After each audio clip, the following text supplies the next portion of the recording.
Hello commerce students, welcome back to my channel.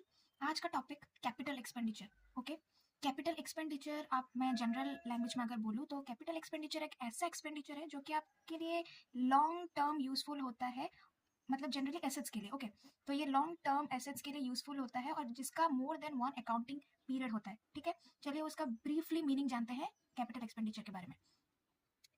Capital expenditure is that expenditure which results in the acquisition of a long-term asset or result in the betterment of such an asset. In this expenditure, the benefits of which occur for a long period. इसका मतलब क्या हुआ?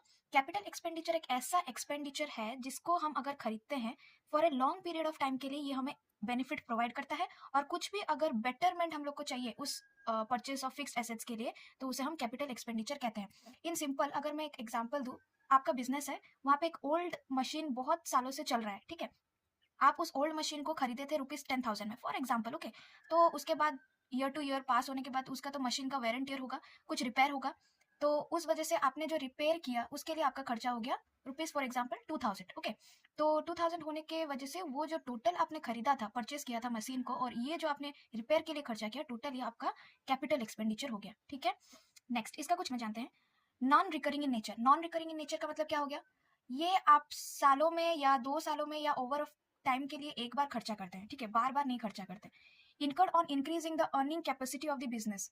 ये आप क्यों खर्चा करते हैं? क्योंकि आपका बिजनेस को कंटिन्यू करने के लिए, मतलब अगर एक ही मशीन बार बार चलता रहेगा तो उसका एफिशिएंसी भी कम हो जाएगा, तो आपको कुछ उसको रिपेयर भी करना चाहिए, उसको मेंटेन भी करना चाहिए, तो उस कारण से आपका बिजनेस का अर्निंग कैपेसिटी बढ़ेगा। ठीक है, nature of this expenditure has physical existence and can be seen. Obviously अगर उसका फिजिकल एग्जिस्टेंस नहीं होगा, आपने जो भी खरीदा है उसका अगर फिजिकल एग्जिस्टेंस नहीं होगा, तो आप मेंटेन किसको करेंगे? ठीक है, उसके बाद this is incurred in the acquiring those assets which are not for resale.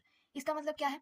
ये आप ऐसा एक्सपेंडिचर है जिसको आप खरीदते हैं not for resale purpose. Okay, आप खरीदते हैं फॉर एग्जाम्पल लैंड आपने खरीदा, तो आप थोड़ी ना चाहेंगे कि किसी को बेचे। अगर कुछ ऐसा फाइनेंशियल प्रॉब्लम हुआ तो बेचेंगे, तो आप वो खरीद रहे हैं तो आप खुद के लिए खरीद रहे हैं ना, लॉन्ग पीरियड ऑफ टाइम के लिए वो आप खरीद रहे हैं, तो उस वजह से ये नॉट फॉर रीसेल पर्पस है। ठीक है, कुछ एग्जाम्पल जानते हैं, few examples. Purchase of permanent assets like goodwill, furniture, patent, building etcetera. तो अगर आप कुछ भी परमानेंट एसेट्स खरीदते हैं, जैसे कि गुडविल हो गया, फर्नीचर हो गया, आपका बिल्डिंग हो गया, लैंड हो गया। ठीक है, और क्या हो सकता है? प्रिलिमिनरी एक्सपेंसेस, कोई भी छोटा मोटा खर्चा, जैसे कि क्या बोल सकते हैं प्रिलिमिनरी एग्जांपल, जैसे कुछ लीगल चार्जेस पेड किया आपने। ठीक है, लीगल चार्जेस या फिर अंडर राइटिंग कमीशन के लिए कुछ खर्चा हुआ, उसको भी हम लोग एज ए प्रिलिमिनरी एग्जाम्पल में ले सकते हैं। Expenses are incurred to purchase fixed assets such as cost of transportation, installation and registration. अगर कुछ आपने लैंड खरीदना है, ठीक है, उस टाइम पे आपको रजिस्ट्रेशन करना पड़ेगा, उस टाइम का जो खर्चा होगा उसको हम कैपिटल एक्सपेंडिचर में गिनेंगे। कॉस्ट ऑफ ट्रांसपोर्टेशन, आपको कुछ फर्नीचर खरीदना है, तो आपके घर में आप चाहते हैं कि होम डिलीवरी हो, तो वो गाड़ी कुछ आपका खर्चा लेगा, ट्रांसपोर्टेशन कॉस्ट लेगा, तो वो सारा भी जाएगा कैपिटल एक्सपेंडिचर में। ठीक है, उसके बाद expenditure incurred for putting the old asset into running condition. अच्छा, इसका मतलब क्या हो गया? अगर कुछ एसेट ऐसा है जो कि आपका बहुत दिनों से चलता आ रहा है, ओल्ड हो चुका है, लेकिन आपको उसको रनिंग कंडीशन में लाना होगा। ठीक है, रनिंग कंडीशन में लाना होगा मतलब अगर वो कुछ भी उसका खराबी हो रहा है तो उसको आप रिपेयर करेंगे, मेंटेन करेंगे, जैसे कि मैंने मीनिंग समझाने के टाइम पे कैपिटल एक्सपेंडिचर का बताया आपको कि, तो उस हिसाब से आपका बिजनेस का अर्निंग कैपेसिटी भी बढ़ेगा। ठीक है, तो रनिंग कंडीशंस भी उसका देखना पड़ेगा।